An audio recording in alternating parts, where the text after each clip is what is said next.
Hello, it's Damien. I just wanted to film a video, and I noticed we haven't spoken about how trauma processing is going in quite some time, so I thought I would make an update about that. Um, so, if you haven't seen any of our other channels, videos, let me introduce the channel. Um, my name is Damien. I don't know if I said that. I'm sorry. I'm having a hard time remembering things now. But the channel is this body and the people within this body believe we have DID. And we're just documenting the beginning stages because we found a lot of channels didn't really have any videos. Sorry, the dog.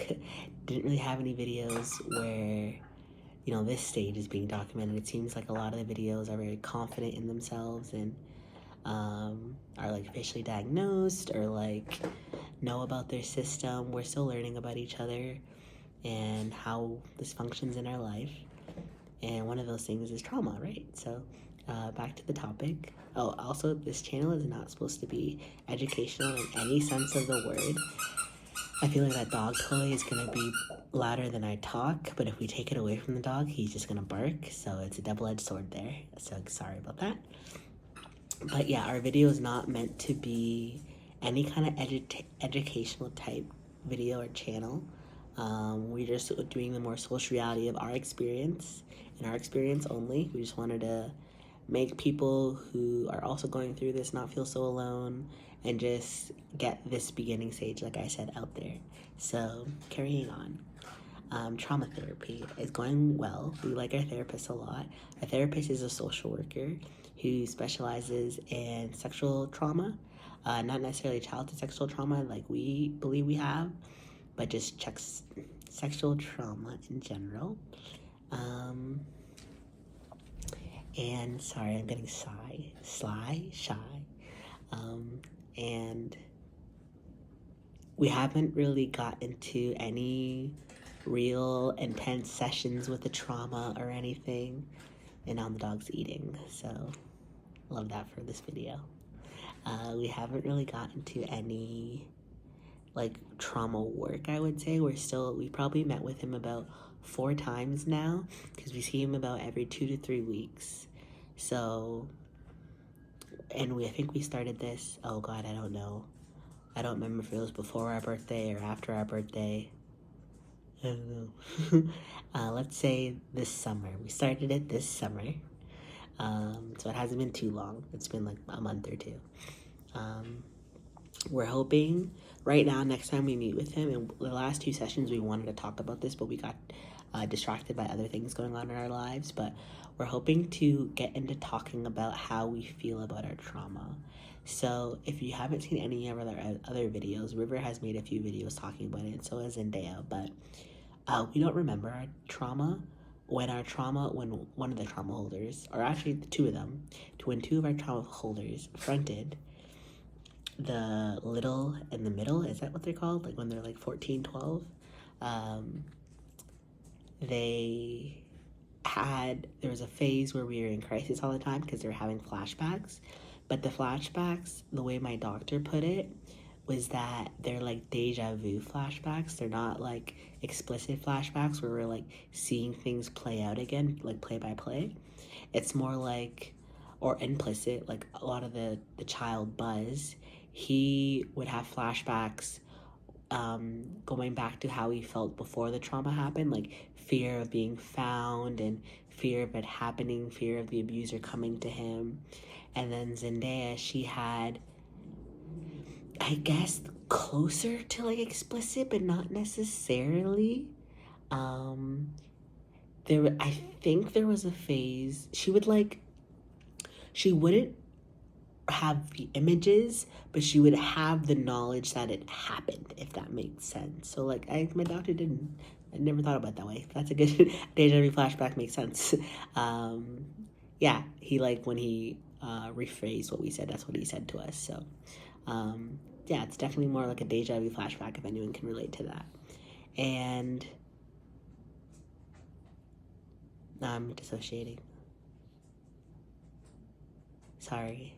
I think the speaking trauma conversation is getting a bit triggering, but I'm going to push through it because I want to. So I'm getting shy again, I'm sorry. So yeah, we haven't gotten to any like trauma processing because we don't remember any of it because yes, that's what I was talking about. Those were like, that was like back in the winter, I think, or like spring, and it's now September. So quite some time ago. And we haven't really experienced anything like that since. So not only have we begun to forget those experiences, we've also have emotional amnesia with it as well, where we no longer seem to like have any emotional investment in the fact that this trauma happened. So it's almost like when you find out, no, I don't want to say that. That's really sad. But it's like, I was gonna say when someone dies, but like you don't really care about them, so it's hard to like care that they died. So sorry if that was triggering, but it's like, it's hard to explain. It's like, I guess when like you find out that like nobody came to like your second birthday party, you're like, oh, okay. Like, it's, if that's a good example, I don't know. But it's I guess it's like emotional amnesia. We no longer have any, sorry, we always scratch our eyes and we know it's really gross. We don't even know how to feel about it, because like on one hand we know it was super fucked up, but on the other hand we don't seem to care about it, and we think that's like how our DID is trying to protect us. Like the whole point, that from what we understand of DID, is that your brain is like designed to not remember the trauma, not to believe the trauma, and not to make the host. And because I think they're called executive alters, but because like all of us who front, we all share the same memories. So because of that, it's not necessarily like the host is the only one who doesn't remember. It seems like all of us collectively share the same memory bank we've talked about before. So none of us can remember. So it's almost like we're not all the hosts, because like River does continue to be out the most, but it's like, yeah, like we all are getting protected from, like the executive alters are all getting protected from the fact that this trauma happened. So yeah, we don't know how to feel about it, and because we don't know how to feel about it, we don't know how to move on. And we don't want to move on. Like, we know we need to do the work, but like on one hand, like Buzz, when he did that video, after he filmed it or before he filmed it, probably after actually, he started to get that same like fear that the abuser was coming to get him. It seemed like nighttime is a big trigger for him. If you like understand the nature of our trauma, you would understand why. But so it seems like he was getting those thoughts again, and then one of us, I think we switched it. I honestly don't remember. But yeah, since then we've like almost basically been like trauma free again.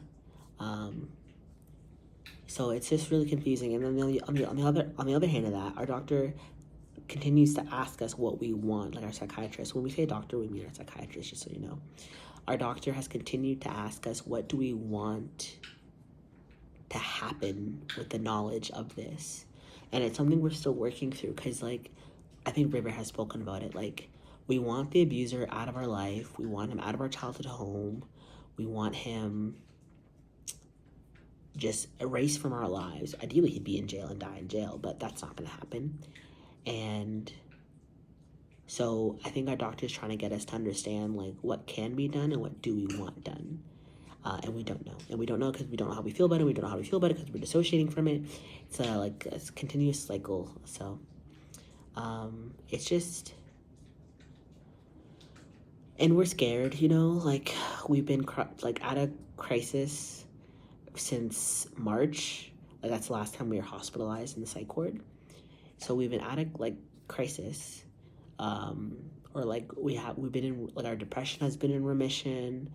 Very hesitant to say PTSD because it was such a like short window of time that happened. But I think since becoming aware of our system, we're going to continue to like have this idea that this trauma happened. It's so hard to be like PTSD when like we don't understand how it's affecting us and like we dissociate from it still. So because of that, we're scared to like process the trauma because we don't want that to all happen again and all come back. We don't know if we can live through that. We finally got into the program we've always wanted to. You know, we have our own apartment. We have like, we have a caseload at work, like, we have things in life that we're very invested in. Whereas before, when we would, like, constantly be in and out of the hospital, it was, like, whatever, we were, like, a cashier. Not that, like, that's not hard work or anything, but, like, it wasn't, like, we had people who depended on us. It wasn't, like, in the program that we're in, I just say it's not that big of a deal. We're in the social worker program. And the way it works in, like, the province that we live in is you're only allowed to miss, like, 3 days, I think, of the whole program. So, like, attendance is very important. So we can't just, like, fuck off to the hospital for, like, weeks at a time like we've done previously, in previous years. So, like, we have a lot of important things to worry about. And we don't want, that's, on one hand, that's why we want to process trauma, so it doesn't catch us off guard. But on the other hand, it's, like, why we're scared to process the trauma. So, yeah, I suppose I wish more, like, I know a lot of, I've seen, like, the MAGE system talk about why people with DID don't talk about the trauma. We haven't watched that video because sometimes we get, like, scared to watch trauma videos, but we kind of want to start watching them because, like, we're interested to, like, see how other people process this part. And, like, if it went, because, like, at one point, no one, like, the host or whatever, didn't know about the trauma. Then you knew about the trauma. Then you worked on the trauma. So it's, like, that knowing about the trauma and working on the trauma, like, how long does that phase last? Of course, it's going to vary person by person, but, like, what is that like? Like, how do you cope through that? How do you, like, your mind, like, not feel so waggy? So, I hope this was a good video. I think I made some pretty good points. I think I'm going to end it here. Hope you like my sweater. I want it to be my sweater, but when I put it on, River said I can't, because apparently no one in the system gets to own their own clothing, but that's not true. Montreal gets... So, this isn't my sweater, I guess, but I'm a big fan of it. It's a new sweater. It's a girl sweater, but I like it. I think I said in my Meet the Altars, I don't mind dressing like a girl. I identify as a boy. Like, maybe he, they. Well, at least he, for sure.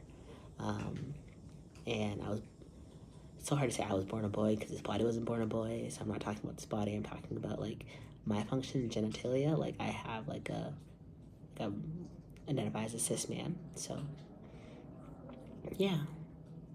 That's so random. What's that? I just said that. I hope you like this video.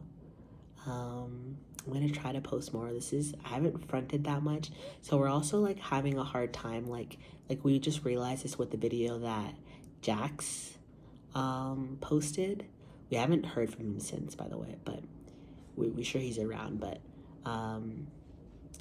we're realizing that some of us are fronting without even realizing they're fronting, and we think that's, like, the whole covert aspect of DID, like, because, like, a lot of us, like, I don't know if because you see, like, our names in these titles or whatever, or, like, you see how we portray ourselves, but in real life, if you, like, knew us fully as a person, we don't really, it's so hard to tell when we're switching, because, like, there's times where, like, we just generally talk really quietly, and I just happen to talk even more quietly, and then, like, we're just, it's not like we're, like, crazy different, not to use the crazy word, but we're different in ourselves. I don't know where I'm going with this, but, like, we sometimes, we not only do internally and, like, perception-wise for ourselves, we don't realize when we're switching, but sometimes even, like, our outward manifestation of, like, each individual alter is not that different. So one of the things we're trying to work on is just that awareness aspect of realizing, oh, this is, like, when one of us is switching out, this is, like, how we know. And I think we've gone through, like, 2, like, alters introducing themselves to us, where it's, like, the gradual process with, like, how it was with my brother and, like, Zendaya and Montreal, and then there was, like, that, like, switch that I'm my own person. So I had that experience. Actually, that's not true. I came out slowly, but I think I always knew it was me. Like, my energy was like, oh, this is Damien. And Carl was, like, the first time he fronted, like, River knew, this isn't me. This is not me. So yeah, it's at 15 minutes. I'm gonna end it here because now we're just trying to be more aware of when we're fronting. So we're working on that as well. It's kind of hard because I think in the last video River was talking about this, but like when this is all you've known, it's hard to like suddenly be aware of like things you were blind to because you just thought all this stuff was normal. So thank you for watching. Yeah, we'll try to update on trauma as often as we can, but it's a slow process. But I hope this video was at least interesting to listen to. So thanks. Have a good day. Bye.